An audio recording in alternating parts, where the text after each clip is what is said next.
But what's crazy about the moon is that these guys said it smells like burnt gunpowder. So astronauts who have walked on the moon, they all reported a weird fact when they came back. So the moon dust smells like spent fireworks or burnt gunpowder. The reason is the moon's surface is covered with a super fine dust made of tiny glass particles that were formed over billions of years of these micrometeorite impacts. Just basically, the moon's been getting just peppered. Nothing major, but just peppered all the time, nonstop, and just melting and vaporizing rock over all these years. When astronauts took off their helmets and their suits, this space dust stuck to everything, and it's inside the lunar module. It's like really abrasive. Okay, it's clingy. It sticks to everything. It's like a nightmare for your lungs, for your equipment. It's like Velcro, and they said it's like that sharp metallic sulfurous smell, like gunpowder fireworks. They just had to make sure like we can't breathe this in. This has to be bad for you.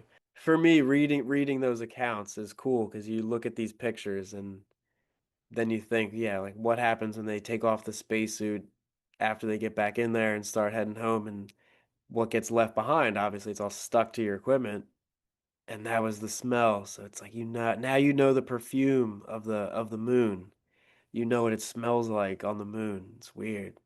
Think of all the celestial fireworks that have happened. Like the surface is what's left behind from all of that. It's just spent ash from explosions, and some humans actually got to breathe that in. It's probably bad for you, but some people actually breathed in that. They actually stood there and made it back. It's crazy. Like, we'll talk about ancient seafaring people, right? We talk about it from happening way before anybody thought possible, like 40,000 plus years ago, and getting on a little boat back then and making it thousands of miles to some island and then making it back home to tell people about it, then finding that island again. That was to me, that's so crazy. But just think about the moon, of all the lands you could conquer on Earth and this and that, all the tech you could build to get there. This really is something. Just look at the moon. Just go out and look at it. If you had a powerful enough telescope, you could find the flag. To think of the future, right?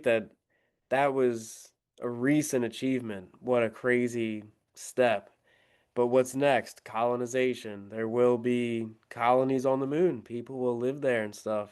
And what does that mean? What does that look like?